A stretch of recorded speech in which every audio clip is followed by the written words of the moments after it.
Assalamualaikum warahmatullahi wabarakatuh. Perkenalkan, nama saya Vina Angeli dengan NPM 204220277 semester 5, Prodi Pendidikan Guru Sekolah Dasar Universitas PGRI Silampari. Video ini dibuat untuk memenuhi tugas ketiga mata kuliah Pendidikan kelas rangkap dengan dosen pengampu Bapak Tio Gusti Satria, Magister Pendidikan.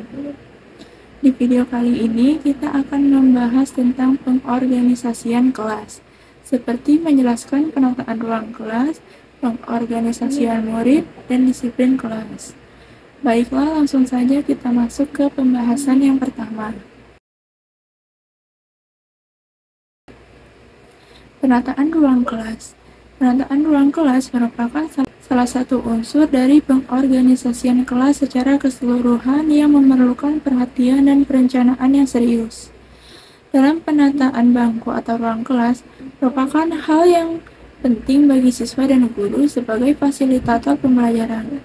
Hal ini diperkuat dengan hasil penelitian terdahulu oleh Yuliana et al. Tahun 2016, bahwa kontrol kelas dan penataan ruang kelas mampu meningkatkan prestasi belajar siswa baik secara kognitif maupun afektif, berupa pengembangan karakter, kemandirian, integritas, dan saling menghargai satu sama lain.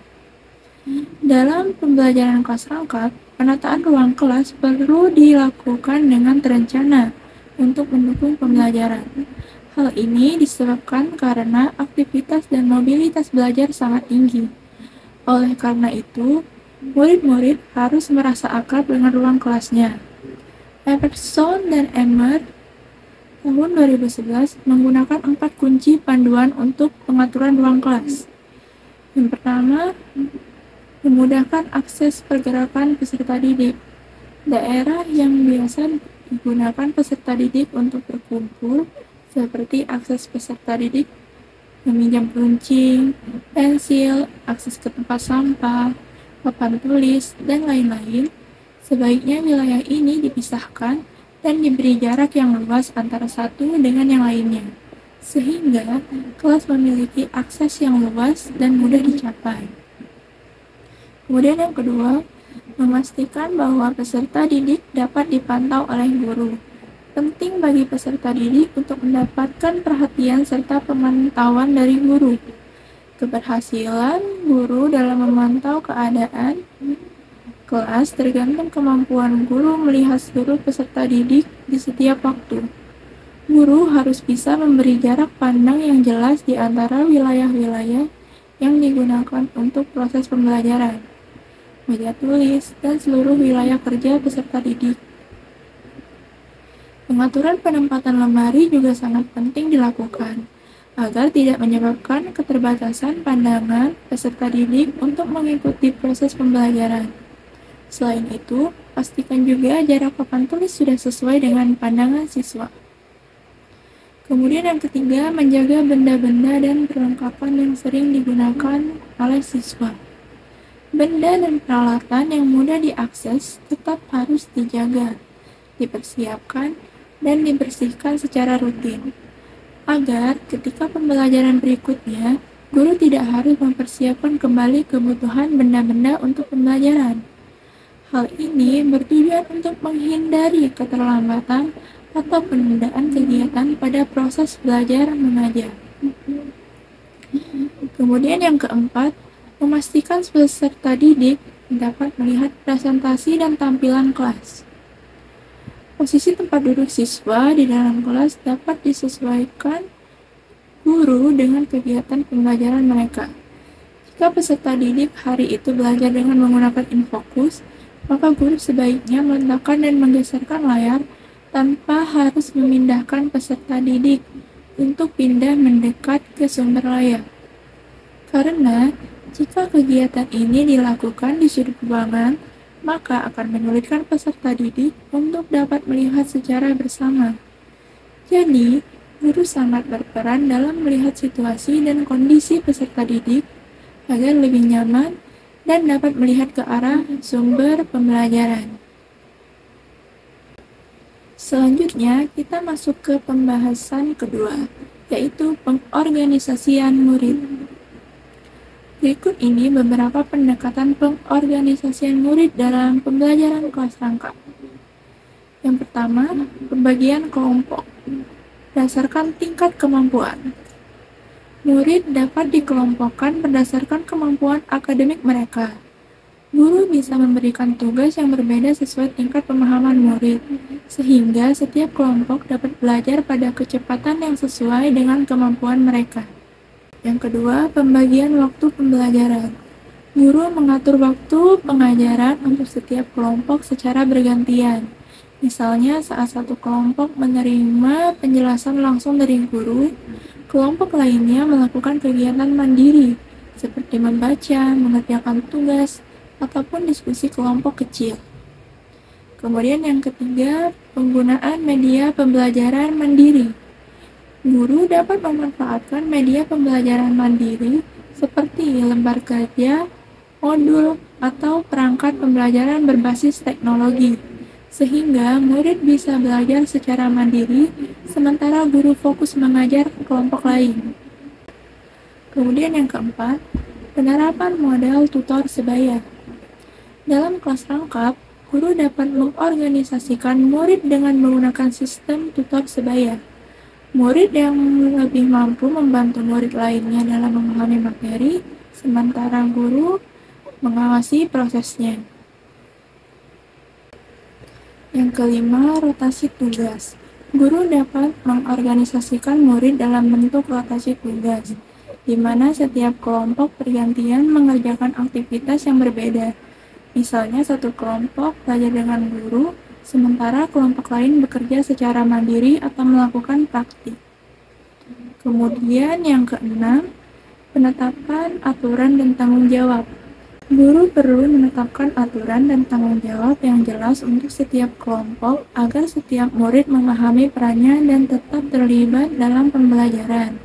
Dengan pengorganisasian murid yang baik, kelas rangkap bisa menjadi lebih terstruktur dan tidak membebani murid maupun guru.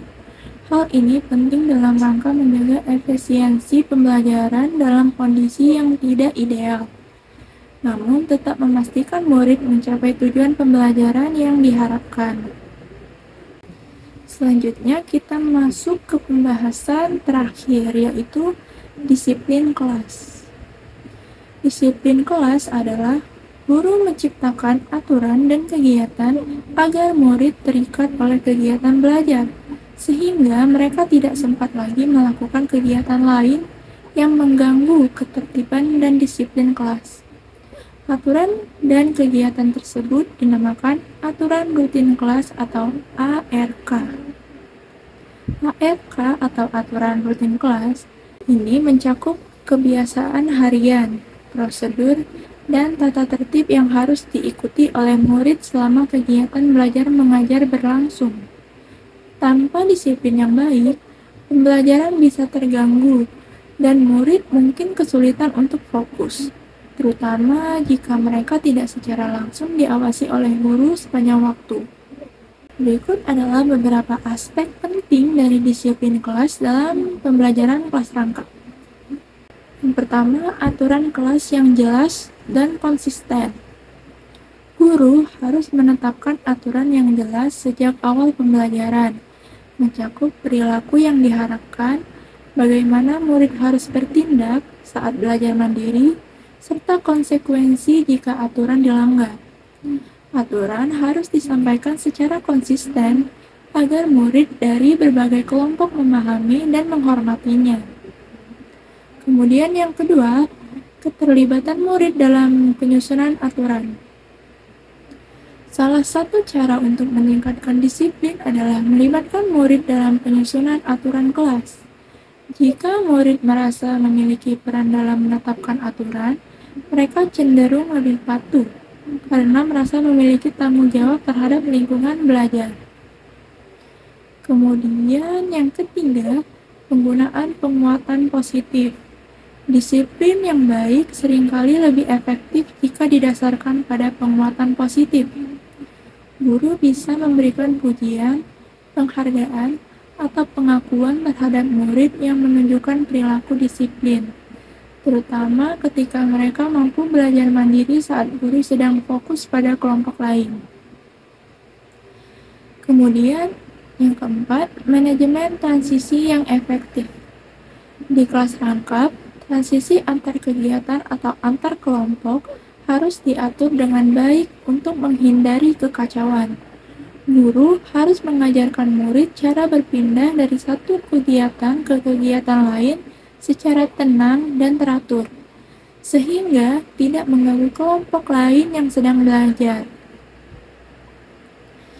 Kemudian yang kelima, penegakan konsekuensi secara adil. Jika ada murid yang melanggar aturan, guru harus menegakkan konsekuensi yang sesuai dan adil.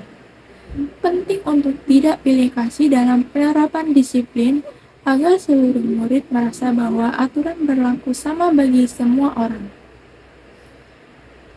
Kemudian yang keenam, mengajarkan tanggung jawab dan juga kemandirian. Disiplin juga melibatkan pengajaran tentang tanggung jawab pribadi dan kemandirian, karena guru tidak selalu bisa berada di dekat semua murid dalam pembelajaran kelas rangkap. Murid perlu dilatih untuk mengelola perilaku mereka sendiri, menghormati aturan kelas, dan juga tetap fokus saat belajar secara mandiri. Kemudian yang ketujuh, pembentukan lingkungan belajar yang mendukung. Disiplin kelas tidak hanya soal aturan dan juga hukuman, tetapi juga tentang menciptakan lingkungan yang mendukung pembelajaran. Guru perlu menciptakan suasana kelas yang nyaman, di mana murid merasa dihargai dan juga didukung, sehingga mereka lebih termotivasi untuk berperilaku dengan baik. Baiklah, sekian pembahasan materi yang dapat saya sampaikan. Saya akhiri. Wassalamualaikum warahmatullahi wabarakatuh.